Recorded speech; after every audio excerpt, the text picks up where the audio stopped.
And action. I think everyone's formative period is their teenage years. For me, it was the late 70s and early 80s.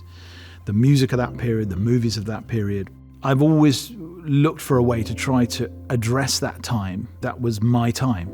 Even though I don't feature in the movie as a character, those memories are very personal. It's 1981, which involves quite a lot of 1970s leftovers. So there's some fantastic costumes wandering around. Big hair. Don't you look absolutely glorious? Hilary. So I had a Zoom during lockdown with Sam. He said, I'm thinking of writing this film and I'm thinking of you to play a part in it.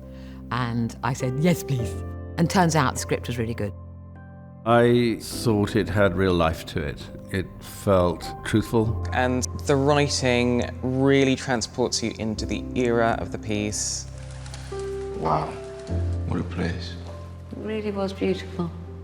Yes, it is. Sam's directing style, he can communicate very, very well, which I love. It makes it so much easier as an actor to not be thinking about so much things that a director is saying. Thank you. That's all I wanted to get. He is so emotionally engaged. He knows exactly what to say so that you understand what he wants. If it's sad, he's crying. If it's funny, he giggles behind the monitor. Goes without saying that he's just able to notate actors in ways that are always useful and sensitive to what the actor is trying to do. The main character is Hilary. She's living with mental health issues. Growing up around my mother, who was disintegrating mentally, was something, I suppose, that formed me. And a lot of those memories have gone into the way that we render Hilary.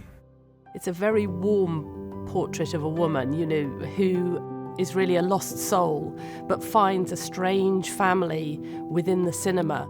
She has been embraced by this eccentric bunch. Thank goodness you're here, because I need some of this cake! Ta-da! Safeway's finest. Everyone that I've been able to work with closely has been incredible, and we're all just on a journey. Just learned so much from each and every one of them in different ways. Just sit in the middle of a bunch of people who don't know you, who've never met you. You can't even see you. You know, I've spent most of my adult professional life sitting in dark auditoria of various kinds. This is my home, you know, and then sitting alone as an audience member, losing myself. That little beam of light is escape. You know, I believe that. What? Show me a film. I want to see a film. It's a romance about a love of one character for another. It's a romance about a love of this particular world, about the beauty of the idea of cinema. It's not the size of the screen so much, it's whether you get a jump scare at the same time as 200 other people, or whether you cry at the same time as 200 people. If we're not going out and congregating, there's probably a commonality that we're depriving ourselves of. I hope people come and see this film in that spirit.